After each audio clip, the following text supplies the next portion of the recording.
and it sort of fits on nicely without. I'm never going to run out of room. It's not that long a record. So that was like the dry run. Great. Everything real time, of course. Yes, yeah. No high speed stuff. So.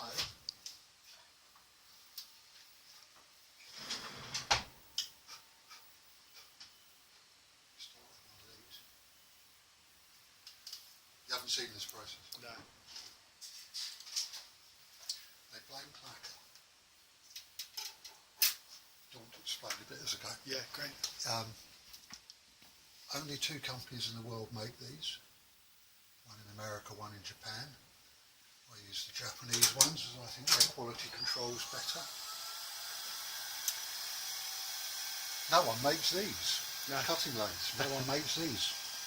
This one, 1976 vintage. No, it's beautiful. And still going strong. Yeah. It's solid German engineering. Yeah, I saw a Neumann on there. Yeah. Yeah.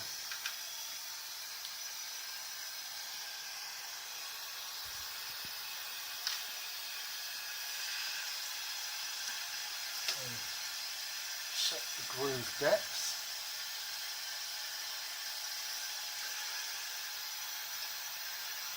Now we're talking tolerances of like 1/2 of 1,000th of an inch. Wow. So it's all very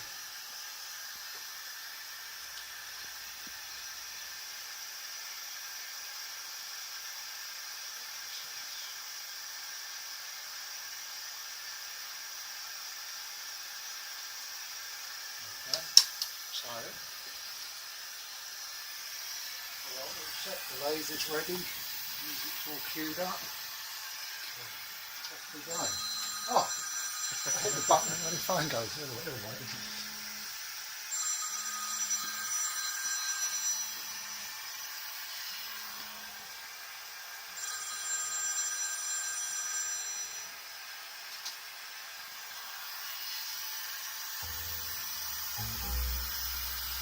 How old are you?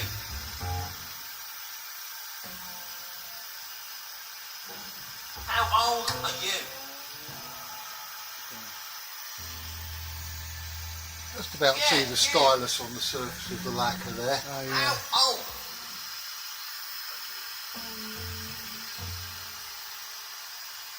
There you go. And this little pipe that comes in from the right Yeah. is sucking away what gets cut off the lacquer, Oh, really? I'm 22. which is highly inflammable. Uh-huh. The stylus is heated, I see, yeah. so you want it drawing away, otherwise 22 get a years little old. fire going, which I was isn't expecting- good for the system. I was expecting to see little curls of... No. Oh, okay. Well, if you saw that, there'd be a problem, Right. and you should 22 tell me years old, immediately.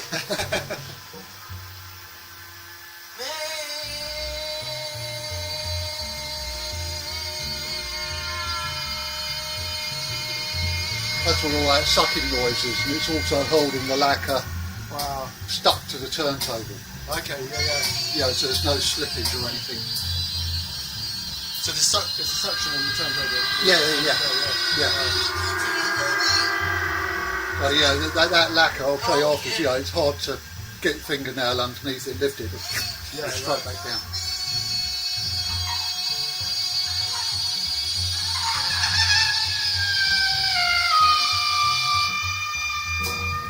Well, why have you got a motorcycle crash helmet on indoors, twat?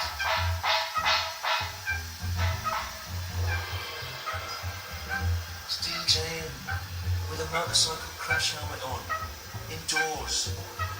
You can see him through the window, 4 o'clock in the morning. How old are you, mate? 22, mate.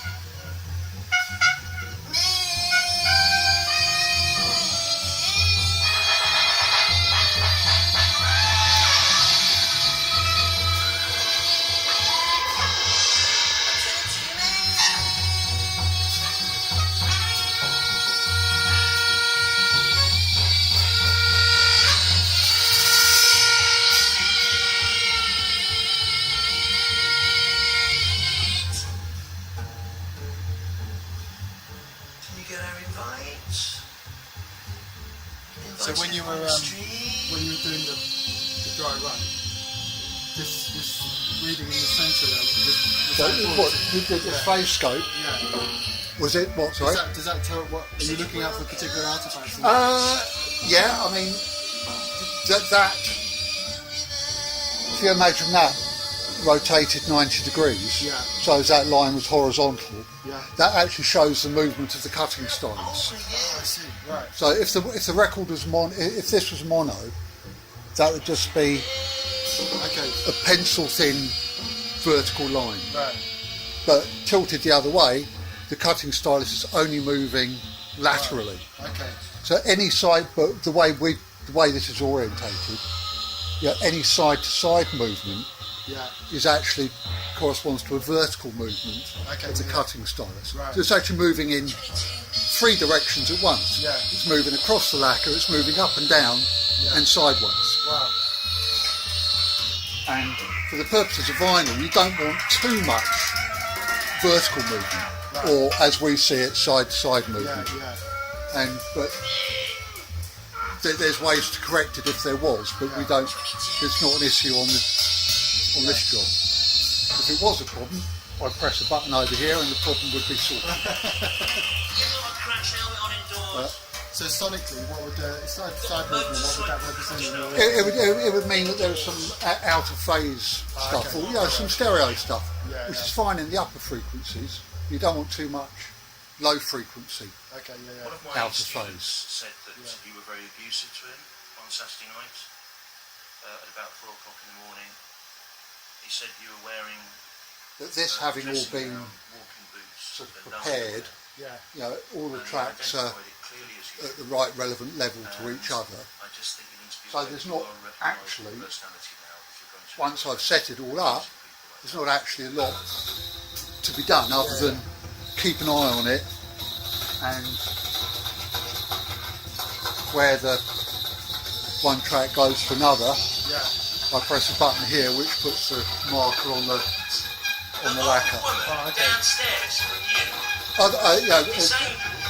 This is quite typical nowadays, cutting from a CD master. But in the days of tape, and I still do cut from tape, every track could be quite different.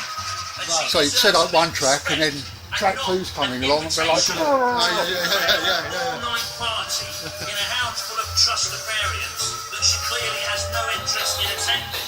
How old are you? but keep just keeping an eye on it now, making sure that everything's going smoothly.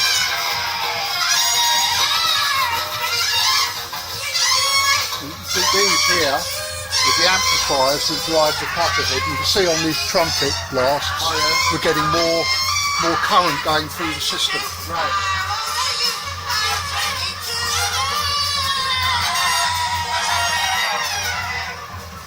You've got a motorcycle crash helmet on indoors at 4 o'clock in the morning.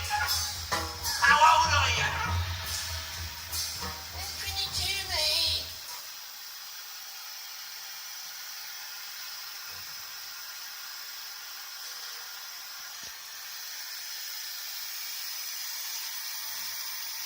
Into fast mode.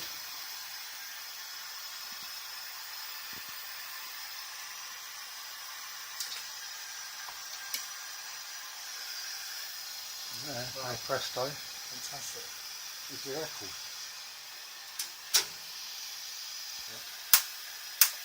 Oh yeah.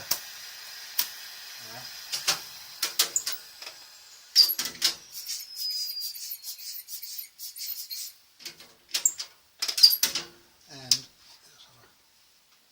no coughing or sneezing over it.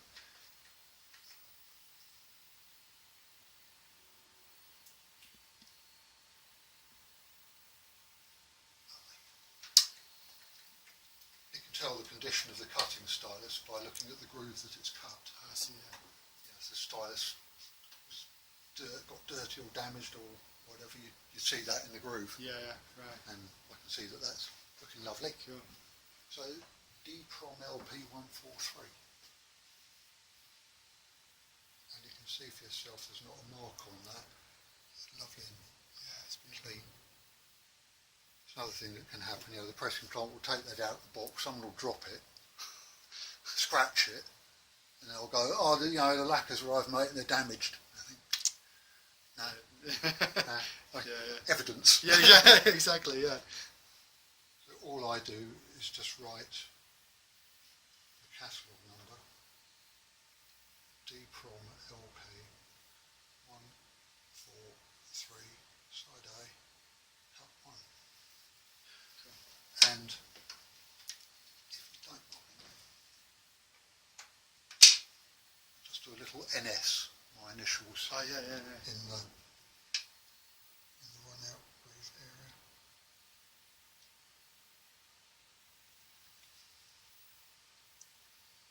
Some people in the know, they look for those kind of things. Yep. So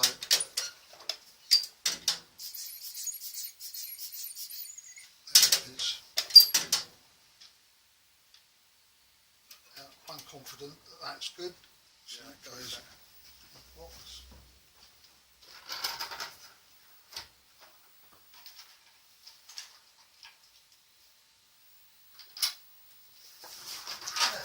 And the next one goes face down on top of that, so they kind of protect each other. Great. It's the same. B-side. Hey? B-side. Yeah, B-side time now, which I imagine will be. I'm going to, play it all the way through, just like I. So how long have you had this cutter then, this lathe? I've only owned it since 2011. I've used it since 1980. Uh-huh. But I've known it since it was brand new to Pie Studios in 1976. Wow. Which is where I was working. Right. At Pie Studios. As a tape-op, the traditional tape-op T-boy in the tape copying room. In the tape copying room today, okay, or assistant engineer, or tape-op on a recording session. Yeah. Pie Studios had 2 cutting rooms. I see, which yeah. I didn't know anything about cutting rooms. Right. It had 2 cutting rooms. And I thought, I like the look of what they do in those cutting rooms.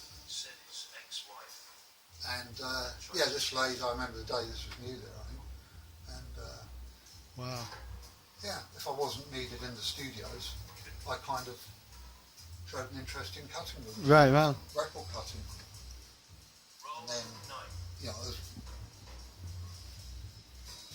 let go on it, do something under supervision, and it was a bit of holiday cover for someone. Yeah. And then someone left, and it's right, no, do you want to be in that cutting room? It's your new job. Great. That's amazing. You've ended up owning it. Yeah, well then, that was at Pie, which closed in 89. And Pete Waterman, Oh, yeah. infamous, Stockache and Waterman, Yeah. he was a client of ours at Pie. Right. In the cutting rooms. So that lathe cut, I should be so lucky, and There you go, yeah. Jason Donovan and those kind of things. And Pete Waterman decided he wanted to open his own cutting room. His own studio. Yeah. He even had his own record pressing plant at one point. So he bought the contents of Pie Studios.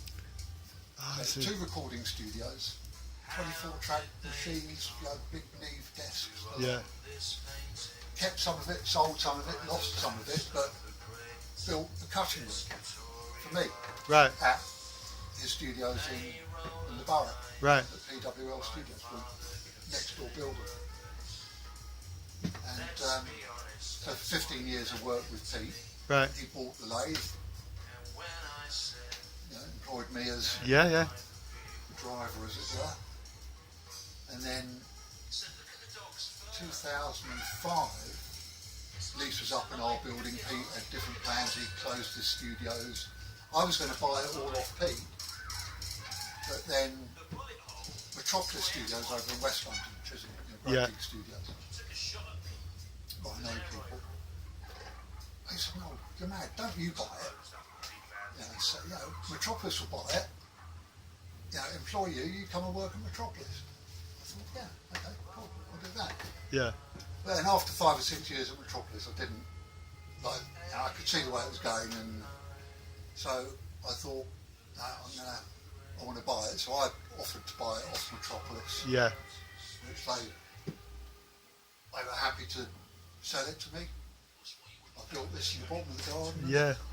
Wow, amazing. Here we are. What a great story. Uh-huh. Late 19th century sporting art.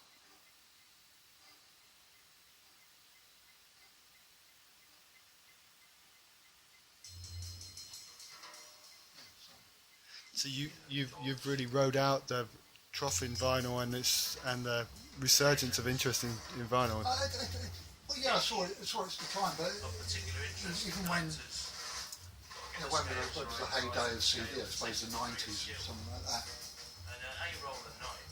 the 7-inch single was still great. Yeah. But it was all the whole dance culture. Yeah, of course, yeah. Thing was keeping it going. Because DJs never really went away, did they? They were always using vinyl. No. Yeah. And back then, there'd be so many different promo versions to be cut. Right.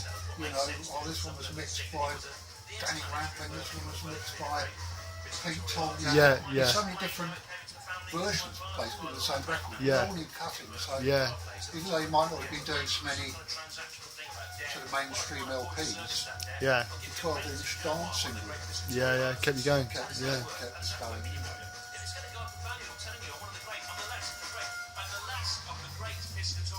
And that kind of went away, and now, vinyl's Yeah. Why are you managing the theatre then, mate? Well, there's not a lot of money in it at the moment.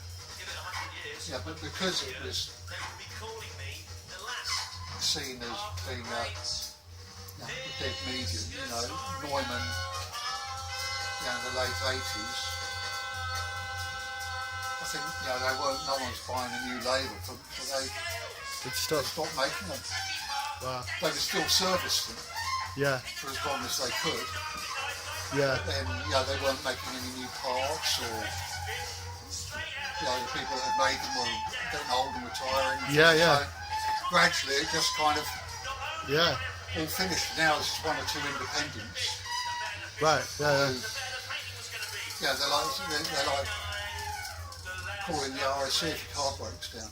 Yeah. It's just 1 or 2 of them Yeah. who look Right. after all the lathes in the UK. Wow. And if I have a problem, if it goes wrong, Yeah. How many lathes are there, Dwayne, in the UK? actual sort of really working full time, probably not more than a couple of dozen. Right. Yeah.